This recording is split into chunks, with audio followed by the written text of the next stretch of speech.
മനസ്സേ, നാളെ നമ്മളെ സുധീഷിന്റെ പെങ്ങളുടെ കല്യാണം അല്ലേടാ. ഓടിവാ കണ്ണ ചാടിവാ മുന്നേ. ഇത് ജോർ സാറാടാ, ഇത് എന്റെ കഥയാ. ഹലോ,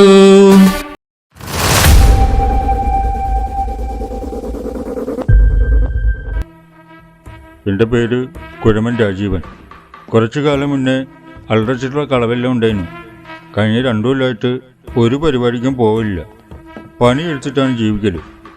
എങ്കിലും പാവപ്പെട്ടവൻ്റെ നേരെ കയ്യൂക്കൊള്ളം കുതിര കയറിയിട്ട് അത് ചോദിക്കാൻ ചെല്ലുന്ന നേരം കയ്യൂക്കൊള്ളം പറയുന്ന സ്ഥിരം ഡയലോഗുണ്ട്, എന്നാൽ താൻ കേസ് കൊടു. എനക്കെതിരെ കേസ് കൊടുക്കുമ്പോൾ ഈ കള്ളന്മാരെല്ലാം ചോദിച്ചിനാ, ഗോപിയേട്ടൻ മരിക്കാൻ കാരണം പ്രകാശിൻ്റെ ചവിട്ടാണെങ്കിൽ ഞാൻ നായി അടിക്കാൻ കാരണം കരാറ് മാറ്റാൻ നിങ്ങട്ടൊരൊപ്പാണല്ലേ? രവനെ എന്റെ കണ്ണടിച്ചു പൊട്ടിച്ചിട്ടാ ഇറങ്ങി ഓടിയത്. അപ്പൊ നിങ്ങൾ പറയുന്ന പോലെ വിചാരിക്കാൻ കുറച്ച് ബുദ്ധിമുട്ടുണ്ട്. തന്റെ വർക്ക്ഷോപ്പിലല്ലടോ ആ കൊച്ചു കഴിവേറ് പണിക്കുന്നത്. ഏതാണോ പണി? കഞ്ചാവാണ്. കടത്തിയവനും കടത്താൻ കൂട്ടുന്നവനും ഒക്കെ പെടും.